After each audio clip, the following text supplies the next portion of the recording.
사랑하는 성도 여러분, 그리스도인으로 이 땅을 살아간다라는 것, 그리고 그리스도인이라고 하는 것을 드러내면서 산다라고 하는 것 어떻습니까? 이것이 말은 쉬운데 삶의 자리에서 그렇게 살아내는 것이 참 쉽지 않은 것 같습니다. 특별히 과거에는 그리스도인이다라고 하면 다른 부분보다는 제사와 관련된 부분에서 참 많은 비판을 받았던 것 같습니다. 저 사람은 조상도 모르는 사람이다. 또 어머니 아버지도 공경할 줄 모르는 사람이다 하면서 그 제사 문제와 유독 비판을 많이 받았는데요. 점점 시간이 지나고 세월이 흐를수록 그 문제는 좀 희미해지면서 다른 영역에서 많은 비판과 비난을 받고 있다 생각이 듭니다. 특별히 코로나 시대를 이렇게 보내면서 그 비난의 수위가 더 많이 높아졌다. 또 다양한 부분에서 비난을 하고 있구나라고 생각이 들고요. 그 비난의 문구나 말들을 들으면 세상 사람들이 교회를 향하여서 예수 믿는 사람들을 향하여서 저렇게 생각하고 있구나라는 생각을 하게 되고, 또 목회자에 대해서 저렇게 생각하는구나라고 생각하면 참 가슴이 아프고 마음이 쓰라릴 때가 있습니다. 어찌 보면 그 비난이 터무니없는 비난일 때도 많이 있지만, 또 한편으로는 우리가 좀 새겨야 되겠구나라는 생각들도 하게 됩니다. 그런 비난뿐만 아니라 이 시대에는 수많은 거짓된 가르침들이 난무하고 있습니다. 교회 안에서도 잘못된 가르침이 전해지기도 하고, 예수를 믿는다라고 하는 그런 사람들이 교회 속으로 들어와서 정말 얼토당토한 그런 거짓된 가르침을 가르치면서 자기가 말하는 것이 옳다라고 이야기도 합니다. 지난 주일도요, 청년 예배 마치고 1층에 딱 내려와 있는데 어떤 분이 오시더니 저한테 막 설교를 하시더라고요. 한참 얘기를 듣는데 정말 얼토당토하는 얘기였어요. 근데 성경 구절을 하나 인용을 하면서 막 이야기를 하시더라고요. 그래서 더 이상 얘기를 할 필요가 없겠다 싶어서 죄송한데 경고를 드리는데 저희 교회에 오셔서 다시는 그런 가르침 하지 마십시오. 당장 나가 주십시오 라고 얘기했습니다. 교회에 와서 그런 가르침을 가르치고, 어떻게 보면 혹할 법한 그런 이야기들을 하면서 거짓된 이야기들을 하더라라는 겁니다. 그뿐 아닙니다. 이전에는 숨어서 활동을 했던 이단들이 어떻게 하고 있습니까? 자신을 드러내고 있습니다. 당당하게 내가 신천지 교인이다, 내가 당당하게 하나님의 교회 교인이다 라고 하면서 자신을 드러내고 가르침들을 가르치는 그런 상황입니다. 많은 부분에서 예수를 믿는다라는 것, 그리스도인으로 살아간다는 것이 참 어렵고 힘든 상황이죠. 이런 시대를 살아가면서 복음을 전한다라는 것, 교회에 한번 와보십시오, 예수님 믿으면 참 좋습니다, 이런 말을 한다라는 것, 어떻게 보면 참 부담스럽기도 합니다. 말해도 안 들을 거야, 안 될 거야, 욕먹으면 어떡하지, 이런 생각이 들면서 위축돼요. 말 한 번 꺼내보지도 못하고 새생명 축제의 기간을 쑥 하고 지나가고 계신 분도 아마 있으실 것 같습니다. 그런데 오늘 읽은 디모데 후서를 받고 읽고 있었던 그 디모데라고 하는 사람은 우리와 비슷한 상황, 아니 우리보다 훨씬 더 힘겨운 상황에 부닥쳐 있었습니다. 사도 바울이 이 디모데 후서를 기록할 당시에 초대 기독교를 향한 박해가 이제 시작되는 시점이었습니다. 폭군의 대명사로 불리는 네로가 황제로 있었고요. 그렇게 통치하던 시기에 엄청난 박해가 시작이 되었습니다. 그 박해뿐만 아니라 온갖 거짓 선지자들이 일어나고 거짓 선생들이 일어나면서 디모데가 목회를 하고 있던 그 에베소 지역에 거짓된 가르침을 설파하고 있던, 그래서 디모데의 사역이 참 힘겨운 가운데에서 낙심이 내고 절망에 빠지는 그런 상황이었습니다. 힘겨움과 위축된 마음으로 계속해서 이 사역을 해야 하나라는 생각을 하고 있던 찰나였습니다. 그뿐만 아니라 자신의 영적인 아버지였던 사도 바울은 어떤 상황입니까? 복음을 증거하다가 로마 감옥에 두 번째로 투옥이 되어서 이제는 풀려날 것을 기대하는 것이 아니라 사형의 날을 기다리고 있던 그런 상황이었습니다. 그야말로 마음이 무너지고 힘겹고 어려운 상황, 그 상황이 지금 디모데의 상황이더라라는 겁니다. 그런데 이런 상황을 겪고 있는 디모데를 향하여서 사도 바울이 편지를 쓰고 있고요. 그 편지에서 자신은 감옥에 갇혀 있는데 지금 밖에 있는 디모데를 향하여서, 자신의 영적인 아들을 향하여서 위로의 말을 전하고 격려하면서 다시금 일어나야 된다라는 이야기들을 하고 있더라는 겁니다. 그뿐만 아니라 특별히 오늘 읽었던 본문에서는요, 엄하게 경고하면서 명령하고 있는 장면이 등장을 합니다. 영적인 아비인 바울이 영적인 아들 디모데에게 명하는 그 명령을 오늘 함께 살펴보면서 그리스도인으로 살아가는데 참 위축될 것이 많고 또 어려움이 많은 이 시대를 우리가 어떻게 지혜롭게 살아가야 될지를 말씀을 통해서 생각을 해보고자 합니다. 첫 번째는요, 때를 얻든지 못 얻든지 복음을 증거하며 살아가야 된다라는 겁니다. 먼저 사도 바울은 이렇게 편지를 쓰고 있습니다. 1절 말씀입니다. 하나님 앞과 살아있는 자와 죽은 자를 심판하실 그리스도 예수 앞에서 그가 나타나실 것과 그의 나라를 두고 엄히 명하노니. 무슨 말을 하는 겁니까? 왕의 명령이다라는 겁니다. 내가 내 말하는 것이 아니라 어명을 전한다라고 하면서 말하고 있습니다. 우리의 왕이시며 우리의 주인이신 삼위 하나님의 명령이다. 그리고 이 명령은 반드시 다시 오실 예수님과 그분이 완성시키실 하나님의 나라를 걸고 명하는 것이다 라고 무게감 있게 정말 존엄한 명령을 하고 있더라라는 겁니다. 그 명령, 구체적인 명령이 무엇입니까? 2절 말씀을 함께 읽어보겠습니다. 2절입니다. 시작.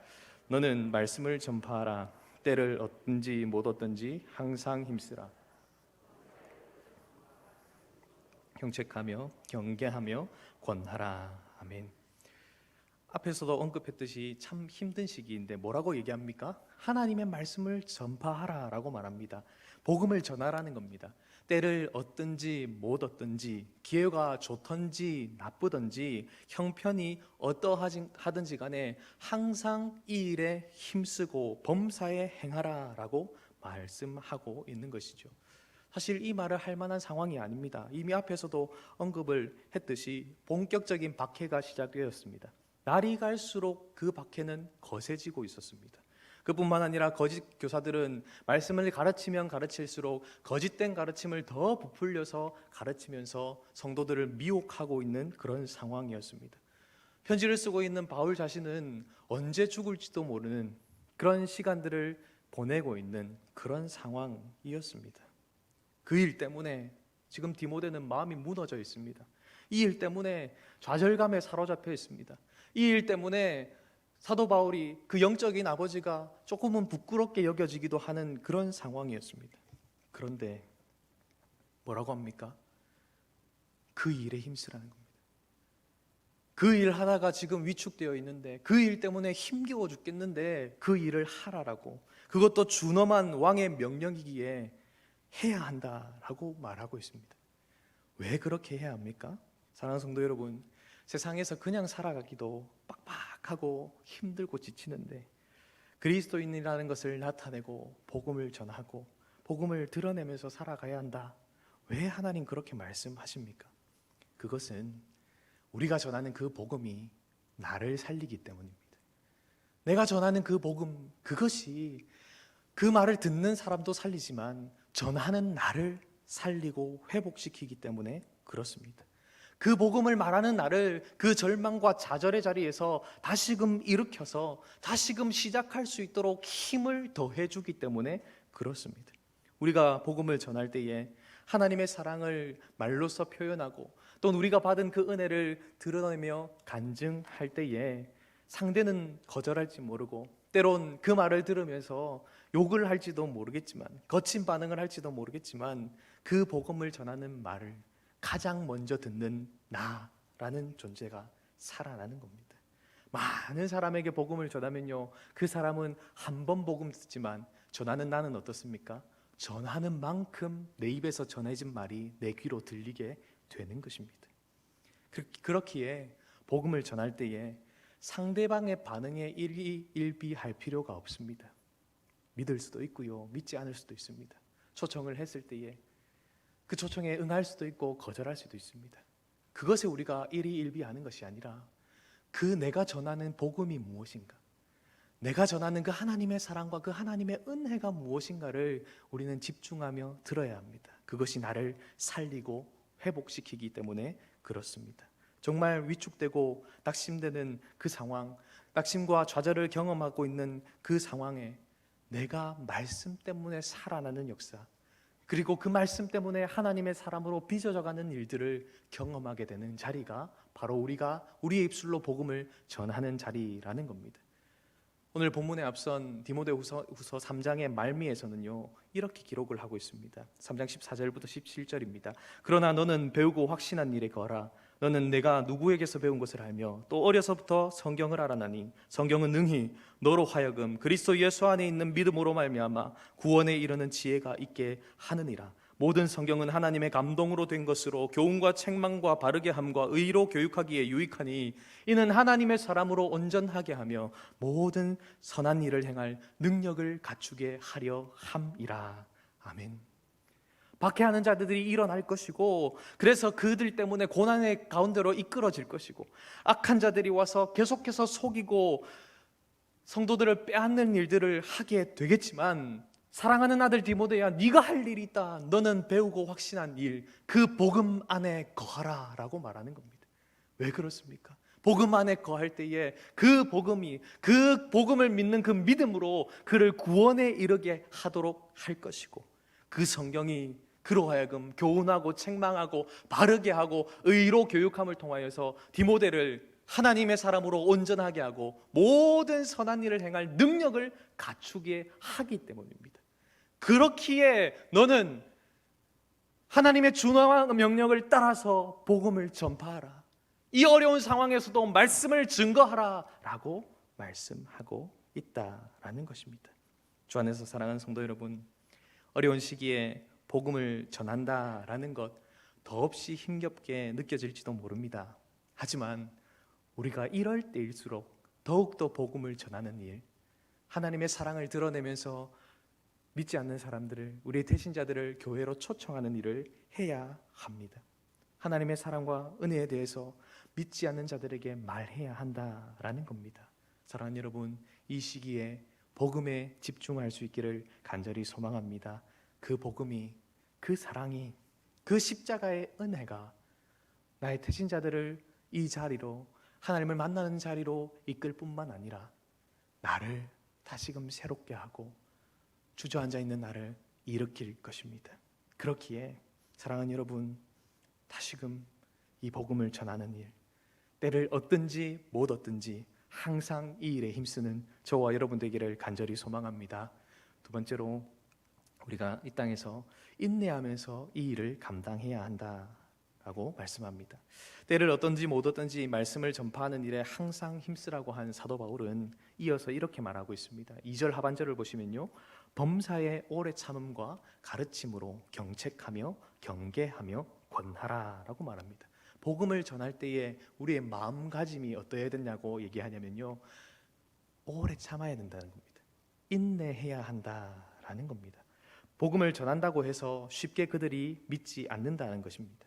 복음을 받아들였다고 해서 그들이 쉽게 성장하고 교회에 정착하는 것도 아니라고 말합니다. 왜 그렇습니까? 복음을 들은 그 사람들이 복음에는 큰 관심이 없기 때문이고 자신의 욕심을 채우는 일에 많은 관심이 있기 때문이라고 설명하고 있습니다. 허탄한 것에 마음을 많이 두고 있다는 것이죠. 그래서 3절과 4절에서 이렇게 말씀하고 있습니다. 때가 이르리니 사람이 바른 교훈을 받지 아니하며 귀가 가려워서 자기의 사욕을 따를 스승을 많이 두고 또 그 귀를 진리에서 돌이켜 허탄한 이야기를 따르리라.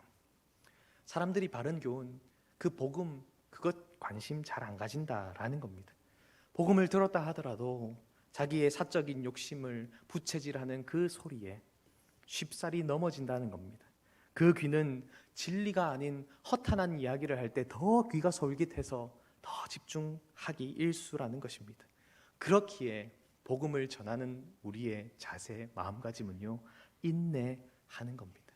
기다리고 또 기다리는 겁니다.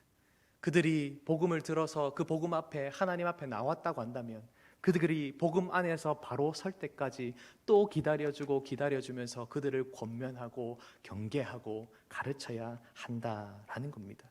물론 이 일을 인내하면서 한다라는 것 쉬운 일은 아닙니다. 하지만 우리 주변에 있는 믿지 않는 수많은 이들 역시 하나님의 은혜와 사랑, 구원이 필요한 자들이기에 우리는 이 기나긴 싸움을 싸워야 하는 것이죠. 그래서 범사에 오래 참음으로 그리고 가르침으로 이 일을 지속하라고 말씀하고 그 후에 5절에서 이렇게 또한 더하여서 말씀합니다. 5절 말씀을 함께 읽어보겠습니다. 시작. 그러나 너는 모든 일에 신중하여 고난을 받으며 전도자의 일을 하며 내 직무를 다하라. 아멘. 침착하게 그리고 어려움 가운데서도 인내하면서 그 전도자의 일을 지속해라. 너에게 하나님 맡기신 그 직무를 지속해라 라고 말씀하고 있습니다. 주 안에서 사랑하는 성도 여러분, 복음을 한번 전한다고 해서 모든 사람이 예수님을 믿으면 얼마나 좋겠습니까? 그런데 그렇지 않지 않습니까? 한번 교회로 와봐. 우리 교회에서 생명축제 하는데 우리 말씀 들으러 와봐. 우리 목사님 말씀 너무 좋아 하면서 딱 말했을 때 갈게 라고 바로 얘기하면 얼마나 좋겠습니까? 그렇죠? 근데 안 그러더라는 겁니다.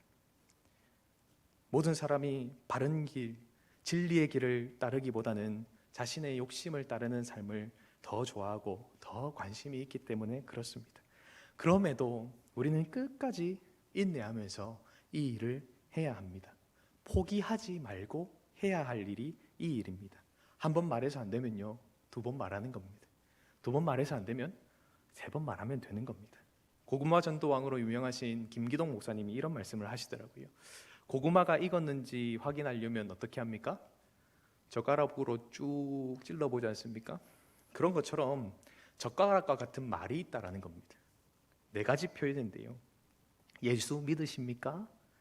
안 믿습니다 하면 그래도 믿어야 합니다. 뭐 한다고 믿습니까? 너무 좋습니다. 좋긴 뭐가 좋아요? 기도하고 있습니다. 이 4가지. 예수 믿으십니까? 그래도 믿으셔야 합니다. 너무 좋습니다. 기도하고 있습니다. 이 4가지 말로, 이 4마디의 말로 쭉 찔러본다는 겁니다. 익었는지 안 익었는지 찔러본다는 거죠. 그래서 쑥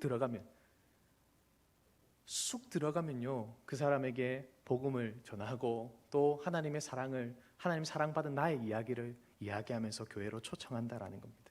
그런데 그 사람이 거절하면요, 읽지 않았으면 어떻게 해야 됩니까? 저 사람 거절했으니까 끝. 딴 사람 찾아봐야지. 그러면 안 된다는 겁니다. 인내하는 겁니다. 언제까지요? 하나님께서 그 사람을 구워 삶으셔서 익히실 때까지 기대하면서 또한 기도하면서 기다리는 겁니다. 고구마 삶다가 중간에 툭 찔러봤는데 젓가락 안 들어간다고 이거는 왜 안 익노 하면서 음식물 쓰레기통에 버리시는 분 없지요? 언제까지 기다립니까? 찜통에 넣고 익을 때까지 삶습니다. 또 안 익었으면 또 삶습니다. 그렇게 익을 때까지 삶지 않습니까? 마찬가지입니다. 우리가 정한 태신자들, 우리 주변에 있는 이웃들을 계속 찔러본다는 겁니다. 익었나 안 익었나? 안 익었으면 아직 안 익었구나 하고요, 익었으면 그때는 옳았구나 하고 교회로 초청하고 복음을 듣도록 한다라는 것이죠. 사랑하는 성도 여러분, 이렇게 인내하면서 우리의 믿지 않는 가족들, 이웃들에게 복음을 증거하고 교회로 초청하는 모습이 저와 여러분에게 있기를 간절히 소망합니다. 한번 품으신 태신자, 빨리 안 나온다고 해서 버릴 수 없지 않습니까?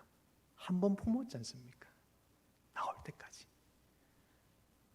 믿음을 잃은 사람을 품었다면 그 사람이 다시금 믿음을 회복할 때까지 품고 인내하며, 그 인내하는 것이 너무 힘겹고 어려울 수 있지만 그럼에도 불구하고 그 일들을 감당해내는 저와 여러분 되기를 주님의 이름으로 축복합니다. 3번째로 우리가 어떻게 이 일을 감당합니까? 하나님께서 주실 상을 바라보면서 복음을 증거해야 한다라는 겁니다. 이 길 끝에 있을 상을 바라본다라는 겁니다. 인내하면서 꾸준히 이 길을 가는 것, 하나님의 준엄한 명령을 수행한다라는 것 쉽지만은 않습니다. 그래서 사도 바울은 하나님의 이 엄중한 명령에는 반드시 평가할 날이 있다. 그리고 그래서 그것을 기억하면서 그 날을 생각하면서 지금 주어진 기회의 시간들을 잘 활용해야 한다라고 말씀을 하고 있는 것이죠. 사도 바울은 이제 자신이 떠날 날이 가까웠다라는 것을 알고 있었습니다. 그러면서 자신은 복음 전도자로서의 사명을 잘 완수했다라는 고백을 하는데요, 7절 말씀입니다. 함께 7절을 읽어보겠습니다. 시작. 나는 선한 싸움을 싸우고 나의 달려갈 길을 마치고 믿음을 지켰으니. 아멘. 하나님께서 은혜로 불러주신 그 삶을 그는 최선을 다해서 살았고, 그 삶에서 하나님이 요구하시는 선한 싸움을 싸우고 달려갈 길을 이제 잘 마쳤다라고 말하고 있습니다. 모든 것을 온전히 감당했다는 가슴 벅찬 고백을 하고 있다라는 겁니다. 그리고 그 길을 지금까지 묵묵히 걸어갈 수 있었던 것은, 그리고 지금 그 길 끝에서 사형이라고 하는, 어찌 보면 다른 사람들이 봤을 땐 비참한 최후를 맞이하는 그 상황에서도 실망하지 않은 이유에 대해서 8절에서 이렇게 고백을 하고 있습니다. 8절 말씀 함께 읽겠습니다. 시작. 이제 후로는 나를 위하여 의의 면류관이 예비되었으므로 주 곧 의로우신 재판장이 그날에 내게 주실 것이며, 내게만 아니라 주의 나타나심을 사모하는 모든 자에게노니라. 아멘. 사도 바울은 자신을 위해서 의의 면류관이 준비되어 있다라고 말하고 있습니다. 그리고 그것은 의로우신 재판장, 우리 구주 앞에 섰을 때에 그분이 주실 것이다 라고 고백합니다. 그리고 그 의의 면류관은 자신을 위해서만 준비된 것이 아니라 모든 믿는 자, 그 길을 함께 걸어가고 있는 모든 자에게 하나님 예비하고 계신다라고 말씀하고 있습니다. 그러기에 그는 지금 죽음의 목전에 있으면서도 영적인 아들 디모데에게 때를 얻든지 못 얻든지 이 말씀, 이 복음을 담대하게 증거하라라는 준엄한 명을 전하고 있다라는 것입니다. 주 안에서 사랑하는 성도 여러분, 저와 여러분에게도 하나님께서 이 의의 면류관을 예비해 두고 주시기 위해서 기다리고 계신 줄을 믿습니다. 그 면류관이 기다리고 있음을 확신하고 우리는 지금 우리의 삶의 현장에서 하나님 말씀하신 것을, 그 준엄한 명령을 지키면서 살아가는 겁니다. 때를 얻든지 못 얻든지, 기회가 상황이 좋든지 나쁘든지, 어떠한 형편에 있든지 말씀을 증거하고 하나님 사랑을 드러내는 겁니다. 예수님 믿으십니까? 너무 좋습니다. 그래도 믿으셔야 합니다. 내가 당신 위해서 기도하고 있습니다. 하나님 당신을 사랑하십니다 하고 말을 건네야 한다라는 거죠. 이러한 삶을 살아갈 때에 그렇게 우리가 치열한 싸움을 싸우고 이 경주, 우리에게 주어진 경주를 마쳤을 때에 주님은 우리에게 그 면류관을 주시면서 사랑하는 아들아, 사랑하는 딸, 착하고 충성되었다라고 칭찬해 주실 것입니다. 사랑하는 성도 여러분, 말씀을 맺고자 합니다. 복음을 전하는 것이 참으로 어려운 시대, 또 누군가에게 교회 한번 가보자 라고 말하기가 참 꺼려지는 그런 시대를 우리가 살아가고 있습니다. 하지만 하나님의 이 준엄한 명령이 복음을 전하는 것임을 기억하시기를 바랍니다. 믿지 않는 자들을 복음을 듣는 자리, 하나님을 만나는 이 예배의 자리로 초청하는 것입니다. 이번 주일 한 주간 더 이제 마지막 새생명축제의 잔치가 열리게 됩니다. 이 잔치에 초청하기 위해서 남은 기간 동안 때를 얻든지 못 얻든지 복음을 말하고 교회로 초청할 수 있기를 간절히 소망합니다. 그 사람이 온다 안 온다는요, 하나님께 맡기시고요, 내가 재지 마시고 나는 전한다, 나는 초청한다, 결과는 주님께 맡긴다, 하나님 알아서 해주이소 하면서 맡기시고 전하십시오. 강권하여서 전하고 초청하시기를 바랍니다. 그렇게 복음 전하고 그렇게 나타낼 때에, 그렇게 나타내는 나의 입술을 통해서 여러분이 살아납니다. 그 사람도 생명 얻게 되겠지만 내가 위축되었던 내가 다시금 살아나고 다시금 힘을 얻는 것을 경험하게 될 것입니다. 목사님, 이미 초청해 봤는데 벌써 거절했습니다. 여러분, 다시 해보십시오. 언제까지요? 올 때까지. 이번에 안 되면 다음에라도 계속해서 초청하고 인내하고 기다리고 하나님의 은혜를 구하며 나아갈 때에 하나님께서 그 사람을 반드시 하나님을 만나는 자리로 이끌어 오실 줄을 믿습니다. 사랑하는 여러분, 주님 앞에 서는 그날까지 이 일에 최선을 다할 수 있기를 간절히 소망합니다.